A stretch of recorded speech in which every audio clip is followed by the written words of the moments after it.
جب آپ چلتے ہیں تو آپ کے جو پٹھے ہیں ٹانگوں کے ان میں جو کریمپ پڑنا شروع ہو جاتے ہیں یا کھچاؤ، اس کے دونوں چیزوں سے تعلق ہے۔ آپ کا لائف سٹائل، آپ کے خاندان میں بھی یہ چل رہی ہوتی ہے بیماری، یہ ایسی ہی بیماری ہے جو کہ آپ کی شریانوں کو ویک کر دیتی ہے یا ان کو سکڑ جاتی ہیں یا وہ بلاک ہو جاتی ہیں۔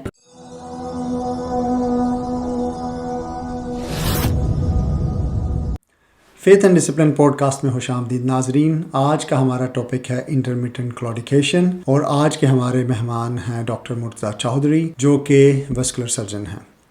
خوش آمدید doctor Chaudhry, faith and discipline podcast. شکریہ بہت بہت آپ کا انوائٹ کرنے کا۔ آئیے سٹارٹ کرتے ہیں۔ آج کا ہمارا پہلا کویسچن ہے کہ انٹرمیٹنٹ کلاڈیکیشن ہے کیا اور اس کی علامات کیا ہیں؟ عاصم، انٹرمیٹنٹ کلاڈیکیشن جو ہے نا، یہ ایک ٹرم ہے جس کا مطلب ہے کہ جب آپ چلتے ہیں تو آپ کے جو پٹھے ہیں ٹانگوں کے ان میں جو کریمپ پڑنا شروع ہو جاتے ہیں یا کھچاؤ یا کڑک جسے کہتے ہیں وہ پڑنا شروع ہو جاتی ہے۔ کچھ فاصلہ طے کرنے کے بعد 100 میٹر کے بعد یا 200 میٹر کے بعد آپ جو ہے نا وہ محسوس کرتے ہیں کہ آپ کے پٹھوں میں کھچاؤ محسوس ہونا شروع ہو گئے، تو آپ رک جاتے ہیں اور اس کے بعد تھوڑی دیر ویٹ کرتے ہیں۔ جب وہ درد ٹھیک ہو جاتا ہے تو پھر آپ دوبارہ چلنا شروع کر دیتے ہیں۔ تو انگلش میں اسے انٹرمیٹنٹ کلاڈیکیشن کہتے ہیں، جو کہ ایک بیماری کی وجہ سے ہوتی ہے۔ تو اس کی وجوہات کیا ہیں؟ اس کی وجوہات مینلی خون کی نالیاں آپ کے دل سے آتی ہیں اور آپ کی ٹانگوں کو بلڈ پرووائڈ کرتی ہیں یا مہیا کرتی ہیں، جن میں آکسیجن وافر مقدار میں ہوتا ہے۔ اس میں کہیں بلاکیج ہوتی ہے یا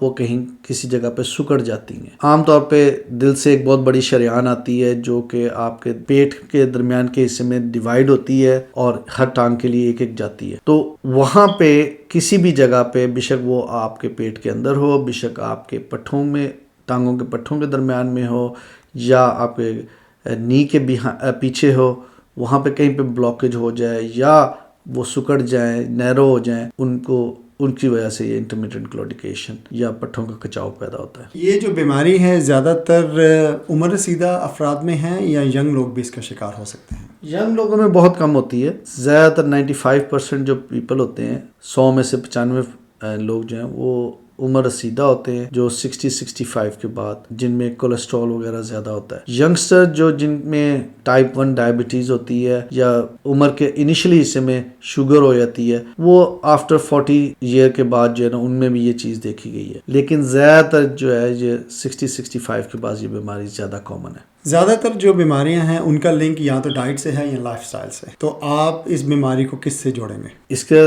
دونوں چیزوں سے تعلق ہے۔ آپ کا لائف سٹائل، آپ کے خاندان میں بھی یہ چل رہی ہوتی ہے بیماری، یہ ایسی ہی بیماری ہے جو کہ آپ کی شریانوں کو ویک کر دیتی ہے یا ان کو سکڑ جاتی ہیں یا وہ بلاک ہو جاتی ہیں۔ اس میں کولیسٹرول زیادہ ہونے کی وجہ سے بھی ہو جاتا ہے، بلڈ پریشر ہائی ہونے کی وجہ سے بھی ہو جاتا ہے، اسموکرز میں بھی ہوتا ہے، اور جن میں شوگر زیادہ ہوتی ہے، ڈائبٹیز جو ہوتے ہیں ان میں بھی ہوتی ہے۔ اس کا مطلب ہے کہ مینلی اس کا لائف سٹائل سے تعلق ہے، لیکن لائف سٹائل کے ساتھ ساتھ جو ڈائٹ ہے وہ ایک میجر رول پلے کرتی ہے۔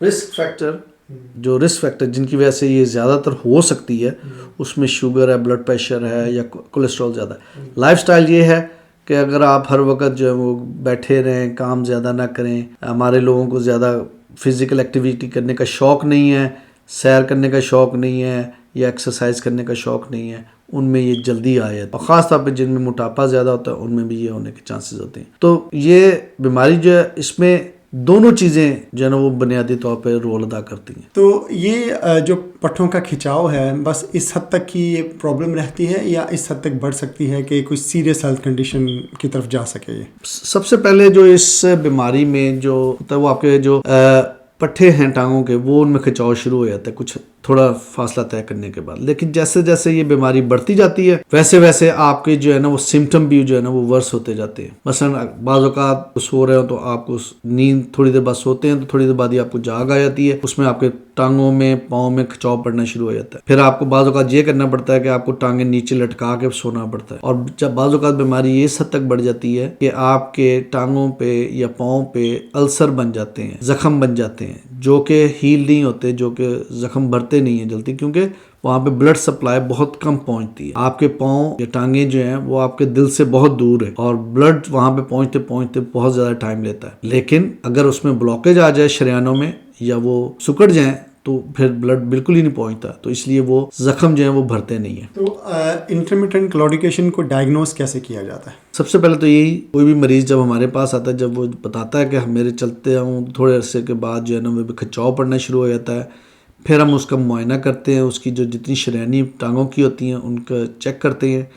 پھر ایک آلہ ہوتا ہے جو کہ ہمارے کلینک میں ہر وقت موجود ہوتا ہے, جسے ہم ڈاپلر کہتے ہیں. اس سے ہم اس کے اوپر رکھ کے اس کے دل کی دھڑکن ان شریانوں کے اوپر سنتے ہیں. اگر وہ اسٹرانگ ہے تو اس کا مطلب وہ بیماری نہیں ہے, اگر ویک ہے یا بہت زیادہ ویک ہیں تو پھر ہم اس کو ڈائگنوز کرتے ہیں. اس کے علاوہ مزید ٹیسٹ جو ہے, مثلاً کوئی سی ٹی اسکین اسپیشل کروانا پڑتا ہے, اور ایک آرٹیریل ڈوپلیکس اسکین ہوتا ہے جس میں ساری آپ کی جو شریانیں ہیں اس کے اندر پریشر اور ان کی ویلوسٹیز جو ہے وہ چیک کی جاتی ہے. ٹھیک ہے, تو یہ جو پرابلم ہے یہ بس ایسے لائف لانگ ہے جس کو ہم مینیج کریں, تھوڑا سا اس کو میڈیکیشن سے یا ایکسرسائز سم ہاؤ اس کو مینیج کریں, یا پھر یہ ایسی چیز ہے کہ آپ کی لائف کو روک سکتی ہے, آپ کی کوالٹی آف لائف کے ساتھ انٹرفیئر کر سکتی ہے؟ اگر فار ایگزامپل ایک بندہ کافی فزیکلی ایکٹیو تھا, وہ رننگ کرتا تھا, فٹ بال کھیلتا تھا یا سائیکلنگ کرتا تھا, تو کیا یہ بیماری اس حد تک جا سکتی ہے کہ اس کو اس ایکٹیویٹی سے روک دے؟ اصل یہاں پہ آپ نے 2 کویشچن کیے. پہلا کویشچن یہ ہے کہ اس کا جواب میں دیتا ہوں کہ یہ جو تبدیلی آ جاتی ہے آپ کے خون کی نالیوں میں, یہ پرماننٹ ہوتی ہے, یہ واپس نہیں جا سکتی کسی بھی طریقے سے. لوگ کہتے ہیں کہ ٹوٹکے مختلف قسم کے یوز کر لیں تو وہ جو آپ کی شریانوں کے اندر چیزیں ہیں وہ گھل جائیں گی, وہ ختم ہو جائیں گی. نہیں, یہ بالکل پتھر کی طرح سخت آپ کی خون کی نالیوں کی دیواریں ہو جاتی ہیں جو کہ واپس نہیں جا سکتی. اس کو ہم irreversible چینج کہتے ہیں. ہاں, یہ بیماری کس حد تک بڑھ گئی ہے اس کو وہاں پہ اگر آپ اسموکنگ چھوڑ دیں, ڈائبٹیز کو کنٹرول کریں, بلڈ پریشر کو کنٹرول کریں, خون کو پتلا رکھنے والی دوائیاں استعمال کریں اور ایکسرسائز کریں, تو آپ اس بیماری کو وہاں پہ روک سکتے ہیں. لیکن یہ نہیں کہ آپ وہ دوبارہ آپ نارمل ہو سکتے ہیں.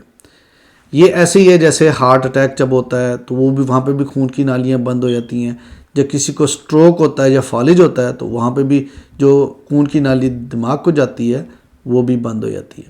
دوسرا کویشچن جو آپ نے کیا, لوگوں کو اس بارے میں سمجھنا چاہیے کہ جب تک وہ اپنی ہیبٹ کو نہیں چھوڑیں گے, عادتوں کو نہیں چھوڑیں گے, یہ بیماری کو کنٹرول نہیں کر سکے. کوئی بھی بیماری ہو, اس کے لیے ان کو لائف سٹائل چینج کرنا پڑے گا. کھانا بہتر کریں, ہیلدی ڈائٹ لیں, واکنگ کریں جتنی زیادہ وہ کر سکتے ہیں. پہلے اگر آپ 100 میٹر تک کرتے ہیں ایک ہفتے میں, آپ کو کریمپ پڑنا شروع ہو جاتے ہیں, تو کوشش کریں کہ اگلے ہفتے آپ 200 میٹر تک جائیں.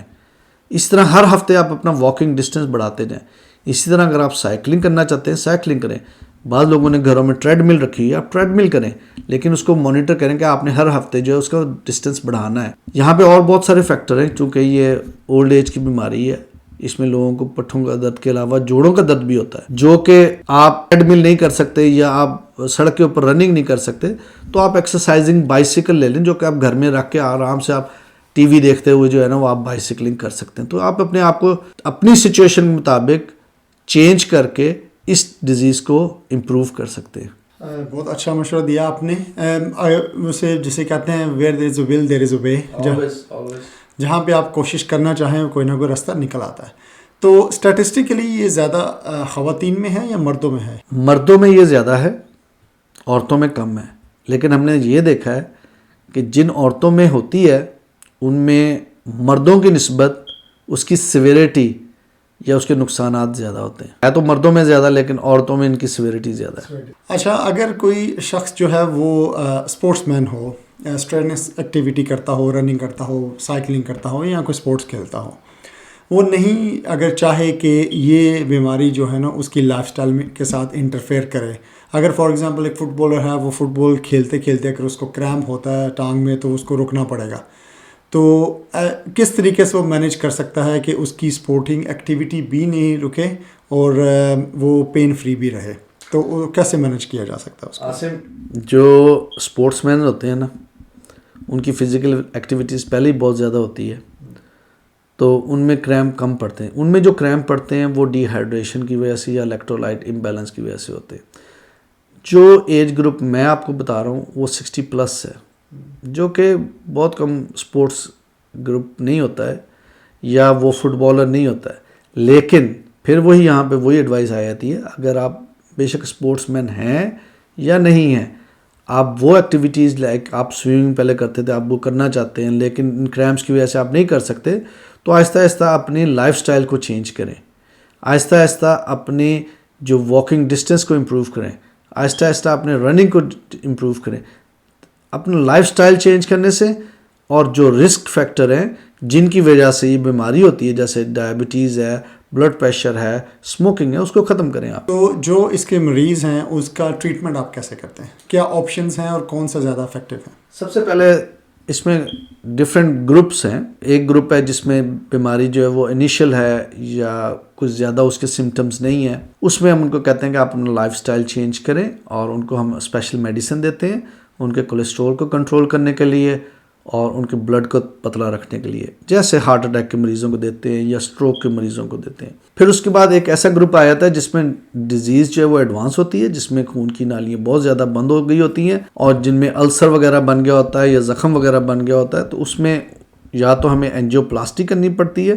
اینجیوپلاسٹی یہ ہوتی ہے کہ آپ کے خون کی نالی کے اندر ایک بیلون ڈالتے ہیں، اس کو پھر اسٹریچ کرتے ہیں، جہاں پہ وہ بلاکیج یا نیرنگ ہوئی ہوتی ہے وہ اسٹریچ ہو کے دوبارہ بیک ٹو جاتی ہے. بعض اوقات وہاں پہ اسٹینٹ بھی ہمیں ڈپلوائے کرنا پڑتا ہے یا چھوڑنا پڑتا ہے. اگر بلاکیج بہت لمبی ہے جہاں پہ ہم اینجیوپلاسٹی نہیں کر سکتے یا اسٹینٹ نہیں ڈال سکتے، تو پھر ہمیں وہاں پہ آپ ہی کی خون کی ایک اور نالی لے کے بائی پاس بنانا پڑتا ہے، یا ایک مصنوعی ٹیوب لے کے، سنتھیٹک ٹیوب لے کے بائی پاس بنانا پڑتا ہے. لیکن یہ ڈیپینڈ کرتا ہے کہ آپ کس سٹیج پہ ہیں. ان آل دی سٹیجز دا کی تھنگ از کہ آپ اپنے آپ کو ٹرائی کریں رسک فیکٹر کو ختم کرنے کے لیے. ہم نے ایسے لوگ بھی دیکھے ہیں جو اس بیماری کی وجہ سے اپنی ٹانگ تک گوا بیٹھتے ہیں لیکن اسموکنگ نہیں چھوڑتے. تو اسموکنگ کا چھوڑنا، اسموکنگ کرنے سے آپ کی جو بیماری جہاں تک آپ پہنچ گئے ہیں وہ واپس نہیں جا سکتی، لیکن مزید اس میں جو پروگریشن ہے وہ رک جائے گی. اسی طرح آپ نے بلڈ شوگر کو کنٹرول کرنی ہے کسی بھی سٹیج پہ ہو، اور آپ نے اپنے بلڈ پریشر کو کنٹرول کرنا ہے آپ کسی بھی سٹیج پہ ہو اس بیماری میں. جیسے کہ اس میں ہے کہ mainly diet and life style سے ریلیٹڈ ہے یہ پرابلم، لیکن انفارچونیٹلی ایک ایسا گروپ بھی ہے کہ جو کہ انوسینٹ گروپ ہم کہہ سکتے ہیں، کہ جن کو فیملی ہسٹری کی وجہ سے پرابلم ہوا ہے. لیکن وہ اگر وہ کوئی اسپورٹنگ ایکٹیویٹی کرتے ہیں یا کوئی بھی فزیکل ایکٹیویٹی کرتے ہیں، تو ہم کیسے فائنڈ آؤٹ کر سکتے ہیں کہ یہ الیکٹرولائٹ کی کمی کی وجہ سے ہے یا واقعی انٹرمیٹنٹ کلاڈیکیشن کی وجہ سے ان کو کریمپس آ رہے ہیں؟ اس کی کوئی فریکوینسی ہوتی ہے کریمپس کی؟ کیونکہ کریمپس تو کسی کو بھی ہو سکتا ہے الیکٹرولائٹ کی کمی کی وجہ سے، پسینہ زیادہ آنے کی وجہ سے، یا اگر کوئی بڑی لمبی فاسٹنگ کر رہا ہے، 20 گھنٹے کا روزہ رکھ رہا ہے اور اس میں پاسبلٹی ہے کہ الیکٹرولائٹس کی اس کو کمی ہو اگر وہ پراپر نیوٹریشن نہیں لیتا. تو اس کی کوئی فریکوینسی کا ہم کیسے اندازہ کر سکتے ہیں؟ عاصم، بڑا اچھا کوشچن ہے. جو فاسٹنگ کرنے سے کریمپ ہوتا ہے یا الیکٹرولائٹ امبیلنس کی وجہ سے یا پانی آپ کے خون کے اندر نمکیات کی کمی کی وجہ سے جو کریمپ پڑتے ہیں وہ شارٹ ڈیوریشن کے لیے ہوتے ہیں، اور وہ کسی وقت بھی پڑ سکتے ہیں. وہ آپ بیٹھے ہوں، چل رہے ہوں، کسی وقت بھی پڑ سکتے ہیں. اور اس کا بہترین حل یہ ہے کہ آپ بلڈ ٹیسٹ کروا لیں. بلڈ ٹیسٹ جب کرواتے ہیں تو آپ کو پتہ چل جاتا ہے الیکٹرولائٹس امبیلنس ہے کہ نہیں ہے. دوسری بات، یہ جو ڈیزیز ہے اگر مسلسل 2 یا 3 مہینے سے زیادہ آپ کو چلتے ہوئے یا سوتے ہوئے کریمپ پڑتے ہیں تو آپ اپنے ڈاکٹر سے رجوع کریں.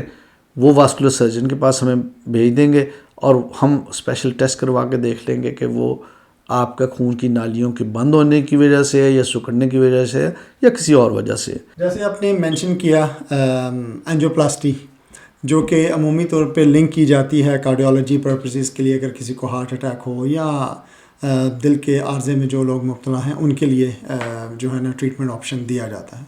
اگر کافی انویسو ہیں اور کچھ لوگ شاید گھبرائیں کہ جی کہ ان کا اگر اینجیوپلاسٹی کی جا رہی ہو تو وہ شاید ریلیکٹنٹ ہو اس پروسیجر کے لیے، اور وہ پریفر کریں کہ کوئی الٹرنیٹیو تھیراپی ہو، کوئی ایکسرسائز کے ذریعے یا کسی اور طریقے سے ان کا جو پرابلم ہے اس کو مینیج کر سکیں.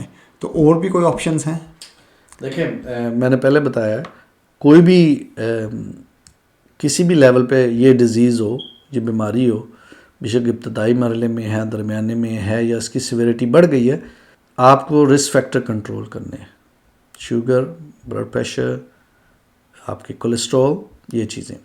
ہاں اگر بیماری اس حد تک بڑھ گئی ہے جہاں پہ آپ کے ٹانگ کے کٹنے کا خطرہ ہے یا ہو سکتا ہے نیئر فیوچر میں، اور ڈاکٹر آپ کا یا سرجن آپ کا ریکمینڈ کر رہا ہے کہ آپ کو اینجیوپلاسٹی کروانی ہے، تو یہ آپ کے اپنے اوپر ہے کہ آپ ٹانگ کٹوانا چاہتے ہیں نیئر فیوچر میں یا آپ اینجیوپلاسٹی کروانا چاہتے ہیں۔ اینجیوپلاسٹی جو ہے یس کسی بھی آپریشن کی طرح یا کسی بھی پروسیجر کی طرح رسک فری نہیں ہے، اس کے رسک ہیں، لیکن آپ نے یہ دیکھنا ہے کہ اینجیوپلاسٹی کروانے سے آپ کو فائدہ زیادہ ہوگا یا رسک آپ کا زیادہ ہے۔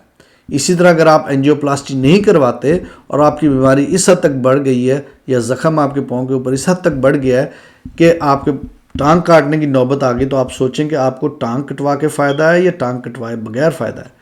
میرے خیال میں کوئی بھی سینسیبل بندہ جب مریض وہ ہم بھی اسی وقت ریکمینڈ کرتے ہیں جب ہمیں پتہ ہو کہ اینجیوپلاسٹی کی یا آپریشن کی ضرورت ہے، اب ہے کہ یہاں سے اس کے بعد جو ہے وہ نیکسٹ آپشن جو ہے وہ ٹانگ کا ضائع ہونے کا خطرہ ہے۔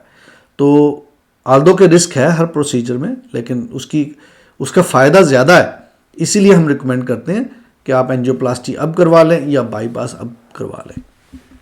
جو ڈیلی واک ہے ریکمینڈ کیا جاتا ہے کہ 30 منٹ تک ہر کسی کو واک کرنی چاہیے، لیکن میجورٹی لوگ جو ہیں وہ واک کرنا اس کو ایز اے سمجھتے ہیں کہ یہ کوئی بہت بڑی ایکسرسائز ہے اور اس کو ایوائڈ کرتے ہیں اور زیادہ اتنا انٹرسٹ نہیں رکھتے۔ واک کرنے سے کافی بلڈ سرکولیشن ٹانگوں میں بہتر ہو سکتی ہے، تو انٹرمیٹنٹ کلاڈیکیشن اور ڈیلی واک کا آپس میں کیا کوریلیشن ہے؟ کتنی واک کرنی چاہیے اور اس کا کیا فائدہ ہوگا؟ میں نے پہلے بھی ذکر کیا کہ جب آپ واک کرتے ہیں تو اس بیماری میں آپ کے کریمپ پڑنا شروع ہو جاتے ہیں۔ جو کریمپ پڑتے ہیں اس کی وجہ یہ ہے کہ جب آپ کے پٹھے جو ہیں یا مسل جو ہیں ان کو آکسیجن کم ملتی ہے تو وہ ایک خاص قسم کا کیمیکل ریلیز کرتے ہیں جس کا نام لیکٹک ایسڈ ہے۔ وہ لیکٹک ایسڈ جو ہے وہ کریمپ پروڈیوس کرتا ہے، وہ آپ کے پین جو ریسیپٹرز ہیں پٹھوں کے اندر ان کو اوپر ٹچ کرتا ہے، جس کی وجہ سے آپ کو کریمپ محسوس ہوتا ہے۔ تو مین وجہ کیا ہے کہ جب آپ کی بلڈ سپلائی کم ہو جاتی ہے، تو بلڈ سپلائی آپ کیسے امپروو کر سکتے ہیں کہ آپ اس کو ویکلی اپنی جو واکنگ ڈسٹینس ہے اس کو ویکلی بڑھائیں، لائک ایک ہفتے میں 100 میٹر کر رہے ہیں تو اگلے ہفتے 200 کریں، اس سے اگلے ہفتے 300 میٹر کریں۔ یہ ایسے ہی ہے کہ جب آپ گریجولی اپنی واکنگ ڈسٹینس بڑھاتے ہیں تو آپ کی باڈی کے اندر یا آپ کے پٹھوں کے اندر نیچرل بائی پاسز بنتے ہیں۔ نیچرل بائی پاس ایسی جیسے آپ کی ایک روڈ مسلسل بلاک ہو رہی ہے، لیکن وقت کے ساتھ لوگوں نے دوسری روڈ استعمال کرنی شروع کر دی ہے، تو جیسے جیسے وہ استعمال کرتے جاتے ہیں زیادہ زیادہ وہ وائڈ ہوتی شروع ہو جاتی ہے یا گورنمنٹ اس کو وائڈ کر دیتی ہے۔ اسی طرح نیچرلی جب آپ کے اندر وہ کریمپ زیادہ پڑتے ہیں یا لیکٹک ایسڈ زیادہ اور دوسرے کیمیکل زیادہ پروڈیوس ہوتے ہیں تو وہ نیچرلی ایسے بائی پاس بنانے کی کوشش کرتے ہیں جس سے آپ کی بلڈ سپلائی اس مسلس کو یا مسلس گروپ آف مسلس کو بڑھے۔ نہ صرف بلڈ سپلائی کی تعداد بڑھتی ہے یا بلڈ ویسلس کی تعداد بڑھتی ہے، بلکہ ان کا جو سائز اگر وہ ڈایامیٹر اتنا ہے تو وہ آہستہ آہستہ وائڈ ہونا شروع ہو جاتے ہیں اگر آپ اپنی ایکسرسائز جاری رکھیں۔ تو میری ایڈوائس سب کے لیے، خاص طور پہ ہمارے بہت سارے ایسے بزرگ اور جوان ایسے ہیں جو کہ بالکل بھی جو ہے نا وہ ایکسرسائز کرنا پسند نہیں کرتے ہیں، کام سے آتے ہیں گھر میں ٹی وی دیکھ کے پھر رات کو سو گئے، ایکسرسائز بالکل نہیں ہے۔ I will highly recommend them to do exercise, بے شک وہ آپ 100 میٹر کریں، بے شک ½ کلومیٹر کریں، ہفتے میں 3 سے 4 دفعہ کریں، لیکن کریں ضرور۔ بہت اچھی ایڈوائس تھی آپ کی۔ گفتگو کو سمیٹتے ہوئے اوور آل ریکمنڈیشن آپ کیا دیں گے، کیا پیغام آپ دینا چاہتے ہیں؟ کیونکہ بہت سارے لوگ ایڈوائس تو سنتے ہیں لیکن عمل جو ہے نا وہ پھر ہر کسی کی پرسنل پریفرنس ہے کہ وہ کس حد تک اس پہ عمل کرتا ہے، لیکن ہمارا کام ہے لوگوں تک جو ہے ایڈوائس پہنچانا اور ریکمینڈ کرنا کہ وہ اپنی لائف کو کیسے امپروو کر سکتے ہیں۔ تو آپ کا کیا میسیج ہے، کیا ریکمنڈیشن کریں گے آپ؟ عاصم، میں نے پہلے بھی بتایا جیسے کہ سب سے پہلی بات یہ کہ جیسے ہی آپ کو اس قسم کے سمٹمس آنے شروع ہوتے ہیں تو آپ اپنے لائف سٹائل کو چینج کریں، اپنی خوراک کو بہتر کریں، ہیلدی ڈائٹ لیں، آئل کم استعمال کریں، فیٹ کم استعمال کریں، ویجیٹیبلز فروٹ کا زیادہ استعمال کریں، پروٹین زیادہ استعمال کریں، کاربوہائیڈریٹ کم استعمال کریں۔ دوسری بات ایکسرسائز زیادہ کریں، واکنگ پہ جائیں۔ تیسری بات اگر کریمپ آپ کے زیادہ پڑ رہے ہیں اپنے ڈاکٹر سے رجوع کریں جو کہ آپ کو میڈیسن لکھ کے دیں گے انیشلی، جو کہ بلڈ کو پتلا رکھتی ہیں یا کولیسٹرول کو کم رکھتی ہیں یا بلڈ پریشر کو کنٹرول کرتی ہیں، ان کو ریگولر استعمال کریں. یہ بیماری جیسے میں نے پہلے بتایا ہے کہ یہ جہاں تک پہنچ گئی ہے اس سے واپس نہیں جا سکتی. اس کو آپ وہاں پہ روک سکتے ہیں. روکنے کا مطلب یہ ہے کہ جو آپ کی شریانوں میں جو چینجز آ گئی ہیں وہ واپس نہیں جا سکتی. ان کو آپ وہاں پہ روک سکتے ہیں. اسموکنگ نہ کریں، کولیسٹرول کنٹرول کریں، ڈائبٹیز کنٹرول کریں، بلڈ پریشر کنٹرول کریں اور اپنے ڈاکٹر کی ایڈوائس پہ کنٹرول کریں. ہمارے لوگ ٹوٹکے استعمال کرتے ہیں اور میڈیسن استعمال نہیں کرتے. میں ان سے گزارش کروں گا کہ کوئی بھی ٹوٹکا جو ہے وہ یہ جو بیماری یہ کنکریٹ کی طرح سخت دیوار ہو جاتی ہے، اس کو آپ ڈیزالو نہیں کر سکتے. بے شک آپ کوئی بھی چیز استعمال کر لیں. ایکسرسائز کریں، اپنے لائف سٹائل کو چینج کریں. آپ نے مینشن کیا ٹوٹکے کا، میں تو گفتگو کو سمیٹ رہا تھا، تو اس سے پھر ریلیونٹ ایک کویسچن ہے کہ بہت سارے لوگ جو ہیں انٹرنیٹ پہ بھی کئی ایسی چیزیں آتی رہتی ہیں، information and misinformation, all sort of things are out there. تو کچھ لوگ ہیں وہ ڈفرینٹ قسم کے کنکاکشن بنانے کی کوشش کرتے ہیں کہ ginger, garlic, honey and this and that, اس طرح کی چیزوں کو مکس کر کے آپ یوز کریں تو جو آپ کی تمام motorways and A roads, چھوٹی بڑی سڑکیں سب جو ہے نا وہ کشادہ ہو جائیں گی اور سارا جو ہے نا بلاکٹ کلیئر آؤٹ ہو جائے گا. تو اس میں ایسی کوئی چیز کو سائنٹیفکلی پروون ہے؟ دیکھیں سائنٹیفکلی کوئی پروون نہیں ہے، لیکن ٹھیک ہے آپ وہ بھی استعمال کریں. میں یہ نہیں کہتا کہ آپ نہ کریں. شہد اس میں شفا ہے، باقی چیزیں اس میں بھی ہے شفا، میں نہیں کہتا. لیکن ساتھ ساتھ آپ اپنے لائف سٹائل کو بھی تو چینج کریں نا. آپ اگر لائف سٹائل کہیں گے جی میں گھر بیٹھ کے ٹھیک ہو جاؤں گا، واک نہیں کروں گا، اسموکنگ میں کرتا رہوں میں ٹھیک ہو جاؤں گا، یہ نہیں ہو سکتا. آپ کو اپنے آپ کو چینج کرنا ہوگا، اپنے مائنڈ کو چینج کرنا ہوگا. مائنڈ چینج ہو جائے گا تو آپ کی باڈی کے اندر نئی پاور آئے گی. آپ اس کے مطابق اپنے واکنگ کریں گے، ایکسرسائز کریں گے، جم جائیں. آپ یہ چیزیں بھی استعمال کریں، لیکن جو ڈاکٹر کی دی دوائی ہے وہ بھی استعمال کریں. یہ نہ کریں کہ ہاں جی ہم یہ استعمال کریں تو ڈاکٹر کی دوائی سے ہمیں کچھ نہیں ہوتا. ایون میں نے یہ بھی ایسے لوگ جن کو ہارٹ اٹیک ہوتا ہے وہ اپنی میڈیسن نہیں استعمال کرتے، لیکن اس قسم کے ٹوٹکے استعمال کرتے ہیں. آپ ڈاکٹر کی دوائی تو کم از کم استعمال کریں، باقی جو مرضی کریں آپ. بہت اچھا پوائنٹ تھا آپ کا. I think it's mainly due to the mindset, کہ مائنڈ سیٹ اس طرح کا بنا ہوا ہے کہ ہر بندہ شارٹ کٹ ڈھونڈتا ہے کہ جلدی سے جو ہے نا وہ کچھ مسئلے کا حل ہو جائے، محنت نہ کرنی پڑے اور بس کچھ ایک ٹیبلٹ ہو یا کوئی ایک ایسی چمچ میں لے لوں جس سے وہ سب ٹھیک ہو جائے. بہت شکریہ ڈاکٹر چودھری آج کے پروگرام میں شرکت کے لیے. آپ کی ایڈوائس میں امید کرتا ہوں کہ ہمارے ناظرین کے لیے بہت مفید ہوگی. بہت شکریہ عاصم آپ کو انوائٹ کرنے کا. مجھے بھی بہت شکریہ ناظرین آج کے پروگرام کو دیکھنے کے لیے. اگر آج کی ایپیسوڈ آپ کو اچھی لگی ہو تو آپ اپنے دوستوں اور رشتہ داروں سے شیئر کر سکتے ہیں. اگر آپ نے اس چینل کو سبسکرائب نہیں کیا تو اس کو سبسکرائب کر سکتے ہیں. بہت شکریہ.